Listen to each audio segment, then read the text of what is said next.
Gaza में Hamas ने आज सुबह से यानी तड़के सुबह कम से कम 3 आरपीजी लॉन्चर से 3 इजरायली व्हीकल्स को मार दिया है। बड़ी खबर आ रही है जबलिया से। उसके बाद 3 जो ये जो नॉर्थ गाजा जबलिया की खबर, उसके बाद सेंट्रल गाजा अल तुफा, वहां पर इजरायली सोल्जर्स की कम से कम 2 गैदरिंग्स पे सीधे सीधे हमास के फाइटर्स ने हमला किया है। किन हथियारों से हमला किया है वो आपको बताएंगे। फिर जो तीसरी खबर खान यूनिस की, मतलब वही pattern, north Gaza, central Gaza, south Gaza, लगातार हमास मार रहा है। जबकि नेतन्याहू मंडे को यानी कल व्हाइट हाउस जा रहा है, सीज फायर की बातचीत चल रही है। ट्रंप कह रहा है मैं बहुत सीरियस हूं सीज फायर के लिए।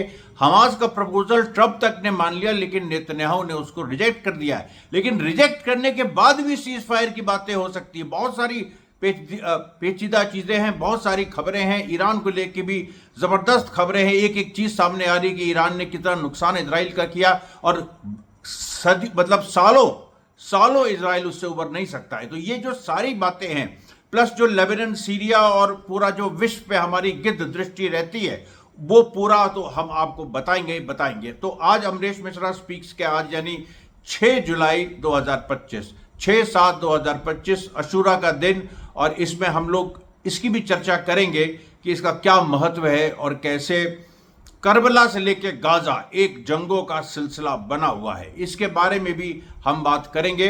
अभी देखिए जो सबसे बड़ी बात जो सामने आ रही है, हमास ने, देखिए हमास 2 काम कर रहा है। एक तो हमास रोज हमले कर रहा है और रोज इतने हमले कर रहा है कि उसका काउंट रखना मुश्किल हो रहा है। और उसने जो आईडीएफ और सरकार के बीच अब तो तय है कि एक उसने डिफरेंस पैदा कर दिया है। उसने एक बड़ा एक खाई पैदा कर दी है इजरायली सरकार और इजरायली आर्म्ड फोर्सेस यानी आईडीएफ के बीच। आईडीएफ का ये मानना है कि वो हमास से नहीं लड़ सकता, और उसके बारे में हम बात करेंगे। देखिए हमास ने जो आज 3 सुबह हमले किए हैं, एक तो नॉर्थ गाजा में बिल्कुल प्रिसाइज अटैक आरपीजी उससे लॉन्चर से जो पूरा जो उससे लॉन्च होता है उससे उसने अटैक किया, टैंडम शेल से। और टैंडम शेल्स सीधे जाके लगे डुअल वॉरहेड्स, मैं आपको बार बार बता रहा हूं। उसमें इजरायली छोड़ के भागे उसको, उसमें 2 मारे गए हैं जहां तक खबर है। अभी इजरायलियों ने एक्सेप्ट नहीं किया है, लेकिन जो हमास की खबर है कि 2 मारे गए हैं इजरायली और कम से कम 5 बुरी तरह से घायल हुए। उसके बाद अल तुफा। अब अल तुफा में वही बात, जो ग्राउंड में एक्सप्लोजिव यानी एक्सप्लोजिव पहले से दबा के रखे हुए थे, उनको डेटोनेट कर दिया। उससे 2 इजरायली व्हीकल्स उड़ गए। ये जो व्हीकल्स पे निशाना है, ये बहुत घातक साबित हो रहा है। अल तुफा में ये 2 घटनाएं घटी। उसके बाद उसी अल तुफा में एक इजरायली सोल्जर्स की गैदरिंग थी। अब गैदरिंग्स ये वो होती हैं सोल्जर्स की, इकट्ठा होते हैं एक मिशन पे जाने के लिए। लेकिन उस गैदरिंग को कैसे हमास इंटरसेप्ट कर रहा है और इंटरसेप्ट करके उसको मार रहा है। तो उसी तरीके से जो 2 व्हीकल्स जो डिस्ट्रॉय हुई अल तुफा में, उसके बाद एक इजरायली जत्था, उसने एक जगह वो उसको मिशन पे जाना था, वो मिशन के बीच ही में उबड़ खाबड़ रास्ता था। उस उबड़ खाबड़ रास्ते के बीच हमास ने जो अभी 3 दिन पहले वार्निंग दी थी कि हम हर मलबे से निकले थे, हम हर मलबे से निकलेंगे, वही उसने सिद्ध कर दिखाया आज अल तुफा में। जैसे ही इजरायली सोल्जर्स बढ़ रहे थे, जमीन एक तो उबड़ खाबड़ थी, जो इजरायली बुलडोजर्स ने एक्सकवेट करके खुद ही उबड़ खाबड़ बनाई थी, और उसके बगल में मलबों का ढेर था। यही गाजा हो गया है, उबड़ खाबड़ खुदी हुई जगह जहां पर जनता इधर से उधर भाग रही है, 20 लाख लोग और मलबे। लेकिन इन्हीं जो इजराइल ने पैदा किए हैं, इन्हीं का इस्तेमाल, मैंने आपको बताया था कि मलबों के पायदान से किस तरीके से हमास ने हमला किया। अब इन्हीं का इस्तेमाल हमास कर रहा है घातक तरह से। पीछे छुप के उसने वार किया। ये जो उतार चढ़ाव के जो एक गड्ढे आ रहे थे, इनसे निकल के वार किया, और इजरायली सोल्जर्स उसमें उसको मुकाबला नहीं कर पाए। और वार कैसे किया? इस बार आरपीजी शेल नहीं छोड़े, इस बार स्मॉल आर्म्स यानी मशीन गन्स, और कई बार तो ये उनके पास जो कलाशनिकोव राइफल्स हैं, रशियन राइफल्स, प्लस पिस्टल से यानी 4 से 5 हमास सोल्जर्स ने बिल्कुल छितरा के, जैसे वो ऐसे इजरायली फोर्सेस करीब 20-25 आ रही है, वो बिल्कुल छितरा के, उन्होंने छितरा के हमला किया। इजरायलियों को लगा चारों तरफ से गोली चल रही है, और वो पूरा का पूरा भाग गए। अल तुफा की ये कहानी है। फिर सब खान यूनिस में क्या हुआ? अब खान यूनिस में देखिए, पहले जो आज हुआ उसके पहले आपको बता दें, जो खान यूनिस का वीडियो 6 मिनट का, बाप रे बाप, जो हमास ने इशू किया है, जो मैंने अपने एक्स में डाला है, टेलीग्राम में ये टेलीग्राम में भी डाला है, आपसे गुजारिश है आप लोग देख लीजिए। अगर आपने वो नहीं देखा तो आप समझ लीजिए कि आप रेजिस्टेंस को अप्रिशिएट नहीं कर पाएंगे ठीक से। आप उस वीडियो को देखिए, 6 मिनट की वीडियो को, जो 3 और 4 तारीख को, 3 और 4 जुलाई को खान यूनिस में जिस तरह से कई टैंक और इजरायली जो मिलिट्री व्हीकल्स हैं वो हमास ने उड़ाई, और उसके बाद आरपीजी शेल से उन्होंने इजरायली सोल्जर्स को मारा। 6 मिनट का पूरा वीडियो है, और उस वीडियो में आप देख सकते हैं कि एक हमास का फाइटर कैसे कूद के जा रहा है। शावेज एक जो एक्सप्लोजिव है वो टैंक के नीचे अपने हाथ से रख रहा है, और फिर वो वापस भाग के आ रहा है। अल्लाह अकबर के नारे, मतलब अल्लाह अकबर के नारे चारों तरफ से लग रहे हैं। इसी को कहते हैं of the self sacrificing type, कि फिदाइन हमला है, लेकिन उसमें हमास का फाइटर मारा नहीं जा रहा है। नए तरह के फिदाइन हमले हैं ये, वो रख के भाग रहा है, और वो उसको फायदा इस चीज का हो रहा है कि वो जो शावेज एक्सप्लोजिव उसने रखा वो डिलेड डेटोनेशन हो रहा है। अब डिलेड डेटोनेशन को इजरायली समझ ही नहीं पा रहे, उनके पास कोई तरीका नहीं है, क्योंकि उनके जो टैंक के नीचे, मिलिट्री व्हीकल के नीचे आप रख देते हैं, टैंक में इंटरसेप्टर्स है, ट्रॉफी सिस्टम है, वो कैसे इंटरसेप्ट करे? नीचे से आ रहा है वो, और नीचे से वो रॉकेट की शक्ल बन के आता है। वो ईएफपी है, एक्सप्लोसिवली फॉर्म्ड पेनिट्रेटर। इतना ज्यादा इस बार ईएफपी इसका यूज हुआ है, इजरायलियों को समझ में नहीं आ रहा है कि इतनी पास के डिस्टेंस से ये लोग एक्सप्लोजिव छोड़ते हैं, कभी कभी हाथ से रखते हैं, कभी कभी डेटोनेट करते हैं रिमोट से, और वो एक्सप्लोजिव जो है वो जब फटता है तो वो एक रॉकेट बन जाता है। यही तो खासियत है ईएफपी की, इसको कोई समझता क्यों नहीं है? अब आप देखिए, और वो जो वीडियो 6 मिनट का है, बाप रे बाप। अच्छा, उसके कई आपको वर्जन मिल जाएंगे, एक सवा एक मिनट का भी वर्जन मिल जाएगा, उसके बाद 2 मिनट का भी वर्जन बन जाएगा। और मैं आपसे गुजारिश करना चाहता हूं, इस वीडियो को आप अंत तक देखिए किसी भी स्थिति में, और आप इसमें कम से कम 1000 कमेंट करिए, बहुत जरूरी है। इस समय बड़ा संघर्ष इस समय चल रहा है, जो बाकी यानी मुझ में, वो संघर्ष जो गाजा में चल रहा है वो तो है ही, जो मुझ में चल रहा है, मुझ में, और बाकी जो फर्जी कंटेंट चोर है, मैं बार बार उनका नाम नहीं लेना चाहता, सब कंटेंट चोर है। और सब लोग, जो लोग हमास को आतंकी कहते हैं, उनका नाम लेके मैंने उनको ललकारा है, उनकी हिम्मत नहीं हुई है कि वो उस ललकार को एक्सेप्ट कर ले, या कम से कम कुछ जवाब दे पाए। कोई जवाब किसी के पास नहीं है। सारे के सारे जो न्यूज़ 24, एबीपी, सारे के सारे, सत्यहिंदी.com, ये सब सरेंडर है, मेरे आगे सब सरेंडर है, और मैं इस पर खुल के इस पर ऐलान करता हूं। ये देखिए, पूरा ये भी जंग है। मैं इंस्टीट्यूट ऑफ ऑब्जेक्टिव स्टडीज के कल उसमें था, और उसमें मैंने पूरा डिटेल, मतलब 4 जुलाई को था, उसमें मैंने डिटेल इंग्लिश में मैंने बोला बहुत लंबा, और उसमें भी मैं देख रहा था कि सब हक्का बक्का थे, जितने भी लिबरल्स हिंदुस्तान के थे, अपूर्वानंद और ये सब, वो सब हक्का बक्का थे कि अरे ये क्या हो गया, हमको तो हमारी तो लाइन से आगे ही अमरीश मिश्रा चला गया। और क्यों नहीं जाएगा? जब तुम लिबरल सब बर्बाद हो गए हो, तुम्हारे पास कुछ बचे ही नहीं है, तुम जानते नहीं हो हमास क्या कर रहा है, तुम्हें पता है ईएफपी क्या होता है? नहीं पता है कि नहीं पता है तो फिर अपने घर चले जाओ, कोई जरूरत नहीं है यहाँ यूट्यूब पे या किसी भी पब्लिक प्लेटफॉर्म पे गाजा के लिए आंसू बहाना। गाजा के लिए अगर आंसू जो बहाता है उसको रेजिस्टेंस को सपोर्ट करना होगा, वरना गाजा के लिए आंसू बहाना बंद कर दो, ये ड्रामा बंद करो, ये हम लोग नहीं होने देंगे, मंगल पांडे सेना नहीं होने देगी।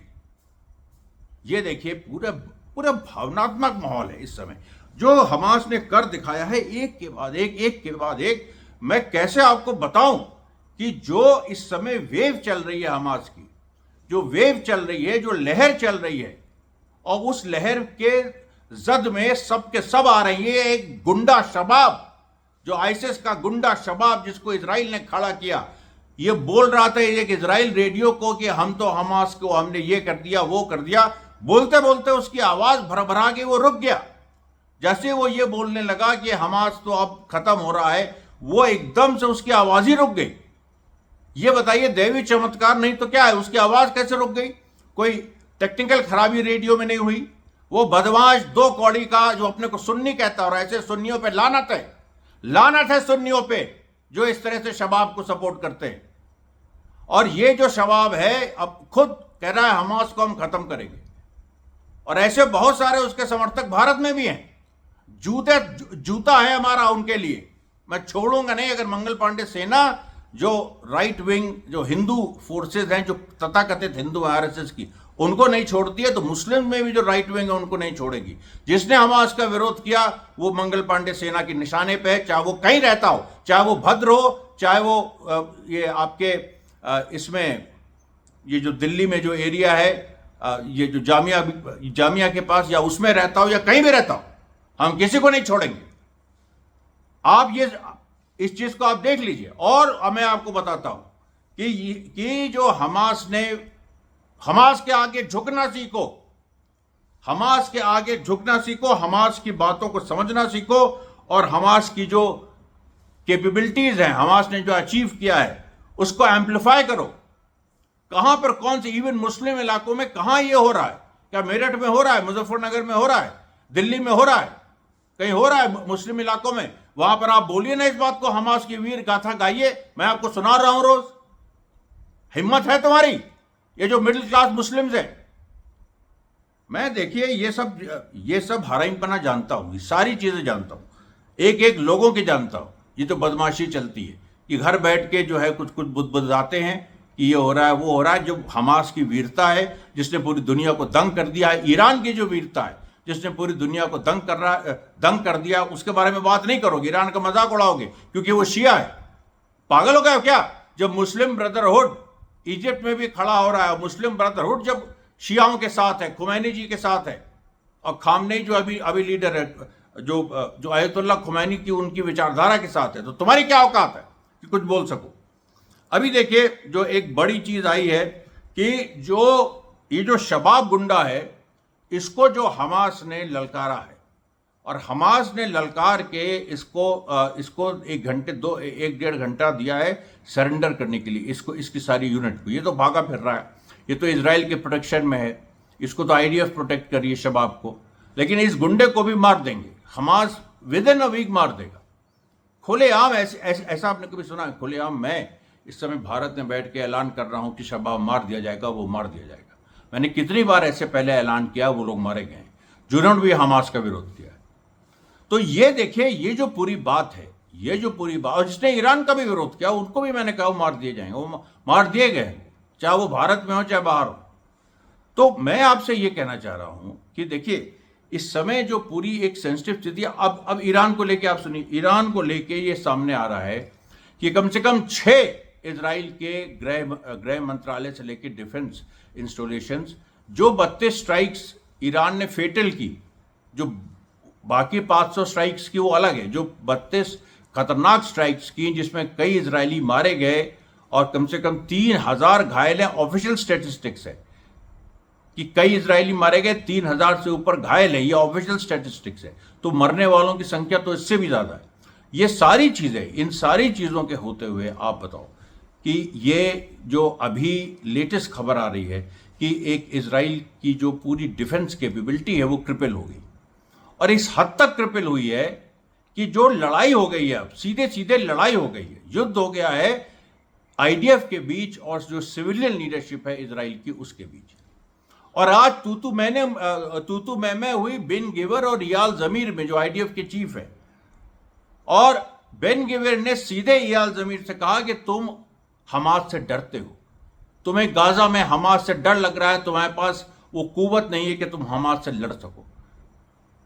तो जो इयाल जमीर है आईडीएफ के चीफ, उन्होंने बेन गिवर से कहा कि तुमको मैं चैलेंज देता हूं, तुम 2 घंटा वहां बिता के दिखा दो तो मैं तुम्हारी बीवी बन जाऊंगा, I will become your wife. ये आईडीएफ की चीफ ने कहा बेन गिवर से। बेन गिवर को कोई ऐसा कह सकता था? इतना पावरफुल इस समय राइट विंग पूरी एक सरकार है। नेतन्याहू की यह स्थिति है कि हमास ने जो प्रपोजल जो विटकॉफ ने दिया था एक्सेप्ट कर लिया, और ये कहा कि हम प्रिजनर्स रखेंगे, मतलब हम अपने साथ कुछ प्रिजनर्स रखेंगे गारंटी के लिए, इस गारंटी के लिए कि इजराइल 60 दिन के बाद सीज फायर मतलब परमानेंट करेगा, उसकी बातचीत शुरू करेगा। तो उसको नेतन्याहू ने रिजेक्ट कर दिया। आज का बयान है नेतन्याहू का कि हमास का प्रपोजल ने रिजेक्ट कर दिया। फिर भी वो कह रहा है कि सीज फायर की बातचीत ये जारी है। और नेतन्याहू कल मंडे को वॉशिंगटन जा रहा है और वहां जाके वो इस चीज की बात करने जा रहा है। और उसको देखो, ट्रंप प्रेशर करेगा, वो कहेगा कि तुम इस पे साइन करो। अगर साइन नहीं करोगे तो फिर उसके दूसरे इंप्लीकेशन होंगे। क्योंकि देखिए अभी क्या हुआ है, एक और बड़ी चीज हुई है। अमेरिका जो वेपन सप्लाई करता है यूक्रेन और इजराइल दोनों को, यूक्रेन को उसने अभी शिपमेंट्स रोक दिए हैं कि यूक्रेन को हम सप्लाई नहीं कर पा रहे हैं, क्योंकि हमारे पास हमारे खुद के बहुत सारे जो हथियार हैं वो उसका स्टॉक पाइल खत्म हो रहा है। और इजराइल को वो कर रहा है, लेकिन वो यही पलट देगा, कह देगा कि यूक्रेन को भी जरूरत है, इसलिए हम इजराइल को नहीं दे पा रहे। ऐसा असंभव नहीं है ये। हालांकि ज़ायनिस्ट लॉबी बहुत स्ट्रांग है, एपेक बहुत स्ट्रांग है, और हर तरीके से ट्रंप के ऊपर ज़ायनिस्ट लॉबी का प्रेशर है, वो सारी बातें सच है। लेकिन ट्रंप इस चीज से भी बंधा हुआ है कि उसकी जो कंस्टिट्यूएंसी अमेरिका में है वो एंटी इजराइल है। वो नहीं चाहती है कि अमेरिका इजराइल की लड़ाइयों में शामिल हो। ये देखिए बहुत साफ है। बार बार ईरान पे दोबारा हमला करने की, अभी नेतन्याहू जा रहा है मंडे को, ये व्हाइट हाउस में मीटिंग है, वहां पर ये फिर से ट्रंप से कहेगा कि तुम हमला करो, तुम ईरान पे भी हमला कर दो, तुम इस पे भी हमला कर दो। वो तो चाहते हैं ये लड़ाई अनवरत चले। लेकिन ट्रंप को अगर नोबेल पीस प्राइज पानी है तो उसको गाजा में सीज फायर करना है, और वो हमास से सीधे बातचीत कर रहा है। इसको नजरअंदाज करके हमास के साथ सीधे भी कोई ट्रूस हो सकती है, और इजराइल से कहा जाएगा इसको मानो तुम, क्योंकि ट्रंप ने हमास की तारीफ इस बारे में की, कल ही तारीफ की है कि हाँ उसने एक्सेप्ट कर लिया, अच्छी बात है। अब आज इजराइल ने उसको रिजेक्ट कर दिया, फिर भी वो जा रहे हैं, तो जाके वहां क्या बात होगी। तो ये देखिए हर तरफ से हमास की जीत है। इसीलिए मैं देखिए इतना इमोशनल होके, क्योंकि मेरा इसमें पूरा एक तरह से इन्वॉल्वमेंट है, बिना किसी इंटरेस्ट से मैं इसमें ये मानवता की लड़ाई है, एक मकसद की लड़ाई है, इसमें मैं इन्वेस्टेड हूं।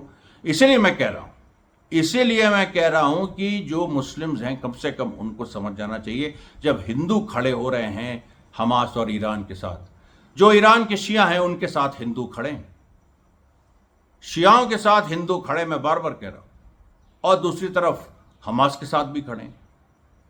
अब क्योंकि ईरान के साथ एक ऐतिहासिक रिश्ते रहे हैं हिंदुस्तान के, तो वो तो है ही, लेकिन हमास की भी जाबाजी की कथा मैंने पॉपुलर की है, नहीं तो हमास की जाबाजी कोई नहीं बता रहा है। 3 साल हो गए, ये 7 अक्टूबर के बाद से इतना समय हो गया, 1 साल से ऊपर, कोई उसके बारे में बात नहीं कर रहा है। मैंने ये बताई और मैंने उसको जोड़ा है कि सुन्नी मुस्लिम ब्रदरहुड और शिया जो उनका जो खुमैनिज्म है, क्रांतिकारी फिलॉसफी, कि अल मेहंदी के लिए हम इंतज़ार करेंगे, अल मेहंदी जब तक नहीं आएंगे तब तक जंग जारी रहेगी, रेवोल्यूशन जारी रहेगा। ये बहुत बड़ी चीज़ है, इसको कोई समझ नहीं सकता, जो बेवकूफ़ टाइप के लोग होते हैं बिल्कुल समझ नहीं सकते। तो ये जो है अच्छा, इसके बाद देखिए और महत्वपूर्ण चीज़ आ रही है कि एक जो साइकोलॉजिकल ट्रीटमेंट हमास कर रहा है, बहुत सारे जो इजरायली सिपाही हैं या उनको जिनको पकड़ा है, उनको जो साइकोलॉजिकली ब्रेन वॉश कर रहा है, वो भी एक बहुत बड़ी समस्या इजराइल के सामने आ रही है कि इस तरह से अगर हमारे सोल्जर्स को ब्रेन वॉश किया जाएगा, प्रिजनर्स को ब्रेन वॉश किया जाएगा, तो हम क्या उखाड़ लेंगे। उसके बाद एक और चिंताजनक खबर, चिंताजनक क्या, ये षड्यंत्र है। हिब्रोन में, सोचिए, हिब्रोन में इजराइल अब क्या कर रहा है, पैलेस्टीनियन अथॉरिटी को भी अंडरमाइन कर रहा है। ये गद्दार महमूद अब्बास की, इसको तो खत्म ही होना चाहिए। इसने इजराइल का साथ दिया, इजराइल ने इसको लात मार। खैर, गद्दार महमूद अब्बास का भी वो मतलब उसको नजरअंदाज कर रहा है। हमास को भी खत्म करने के लिए इजराइल वेस्ट बैंक में सीधे जो वहां के ट्राइबल लीडर्स हैं उनसे संपर्क कर रहा है, कबीले के जो वहां के कबीलों के सरदार। उसमें एक जबीरा एक कबीला है, उसके एक शेख को बुलाया और उसके साथ एक समझौता इजराइल करना चाहता है कि हिब्रोन को वेस्ट बैंक से अलग कर दो, एक अलग हिब्रोन, एमिरेट ऑफ हिब्रोन बना दो। जैसे यूएई में एमिरेट्स हैं 7, वैसे ही एक एमिरेट ऑफ हिब्रोन बना दो, उसका एक अलग शासक होगा और वो इजराइल उसको रिकग्नाइज कर लेगा। इस तरह से वेस्ट बैंक को अलग अलग बांट देंगे ये लोग। एमिरेट ऑफ जेनिन बना देंगे, एमिरेट ऑफ तुलकरेम बना देंगे, राजशाही पूरी ले आएंगे और अपने प्रोटेक्शन में, और वहां से वो हमास को फिर इनसे लड़ना पड़ेगा। लेकिन ये चीज होगी नहीं, क्योंकि जैसे जबारी जो क्लैन अध्यक्ष है, ये जो जवारी क्लैन अध्यक्ष है, इसको बहुत बुरी तरीके से इसी के कबीले के लोगों ने घेरा है। कहता है ये होता कौन है कुछ बोलने वाला, ये होगा शेख, ये होगा हेड, ये जवारी, ये जो अरब के कबीलों के हेड हैं, इनको इनके सर को कुचल दिया जाएगा। ये वहाँ की जनता कह रही है, इनके सर को कुचल दिया जाएगा। और जो बाहर यूएई में भी हैं, उनके साथ भी यही सलूक किया जाएगा। जहां भी अरब देश में सुन्नी राजा हैं, उनके साथ यही सलूक किया जाएगा। ये सुन्नी कह रहे हैं, जो सुन्नी जनता कह रही है। अब आप देखो, ये पूरी जो बात है, ये जो इसका क्रांतिकारी अंतर्वस्तु है, जो भारत में हमेशा गायब रहता है। भारत के मुस्लिम जो हैं, एक दूसरे को गरियाते हैं, कहते हैं मुस्लिम्स कुछ नहीं है, बेकार हैं, और दूसरी खुद भी वही है, खुद भी बेकार है, खुद भी कोई क्रांतिकारी विचारधारा लेके आगे चलना नहीं चाहते, कहीं कुछ संघर्ष में उतरना नहीं चाहते, केवल ड्राइंग रूम में बैठ के बात करना चाहते हैं। उसके बाद आप देखिए, जो मैं आपको ईरान की बात बता रहा था कि जो अब लंदन के टेलीग्राफ की रिपोर्ट आई है, लंदन के टेलीग्राफ की रिपोर्ट आई है, और इस रिपोर्ट में सीधे लिखा गया है कि एक अमेरिका में एक यूनिवर्सिटी है, ऑरेगन स्टेट यूनिवर्सिटी, उसने जो स्टडी की है, ये जो इजराइल ने ईरान ने जो 36 स्ट्राइक्स की, और थार्ड क्यों फेल किया, ये मैंने कल आपको बताया था कि थार्ड में ना उसका उतना डिस्टेंस निकला, ना वो उसके अंदर वो कैपेबिलिटी निकली, स्लो है, वो इंटरसेप्ट नहीं कर पाता है, और इससे अच्छा वो जो चाइना का Q-19 सिस्टम है सेल्फ डिफेंस का, वो उससे अच्छा है, या जो रशिया का S-400 है जो भारत ने यूज़ किया, वो उससे अच्छा है। ये सारी बातें सामने आ रही हैं। अमेरिका एक पावर के रूप में डिक्लाइन कर रहा है। अब जापान की तरफ अमेरिका देख रहा है। जापान ने अभी 6 जो है डिस्ट्रॉयर्स यानी नेवल फ्रिगेट्स फिलीपींस को दी हैं चाइना से लड़ने के लिए। लेकिन ये हास्यास्पद है, क्योंकि जापान के पास फ्रिगेट्स जो हैं, ये बिल्कुल ही इनका कोई मतलब नहीं है। जापान तो अपनी सेना ही खत्म कर चुका था अमेरिका के कहने पे। अब वो फ्रिगेट्स उसने बनाई है, वो फ्रिगेट्स कितनी इफेक्टिव है, आजकल तो ये बहुत हो गया है ना, हथियार तो तुम बना लो, वो कितना इफेक्टिव है, ज़मीन पर उनका असर क्या होता है, ये बहुत बड़ा सवाल हो गया है। उसी तरह से देखिए जर्मनी को भी सेकेंड वर्ल्ड वॉर के बाद ये था कि जर्मनी हथियार नहीं रखेगा। अब वो रशिया से लड़ने के लिए उसको हथियार रखने की इजाज़त दी जा रही है। लेकिन ये सारी चीज़ें वही हैं कि ये सब इतनी देर हो चुकी है, रशिया और चाइना इतने मजबूत हो चुके हैं कि अब यूरोप कुछ नहीं कर सकता। हथियार तुम जर्मनी से हथियार बनवाओगे, अभी 6 महीने में वो क्या खड़ा कर देगा। उसके पास इतना लंबा गैप है, हथियार नहीं बनाए उसने। और फ्रांस और ब्रिटेन का क्या, जिनके पास हथियार भी है, जो न्यूक्लियर पावर भी हैं, उनकी क्यों नहीं हिम्मत हो रही है रशिया पे अटैक करने की। ये देखिए सारे सवाल हैं। और ये देखिए आज का जो पहला वीडियो है, ये देखिए पहला प्रसारण आज का ये है, और यहाँ पर मैं इसको समाप्त करना चाहता हूँ। उसके बाद दूसरा जो आज का वीडियो होगा, वो हम शाम को आपके बीच लाएंगे। तब तक के लिए धन्यवाद साथियों, बहुत बहुत।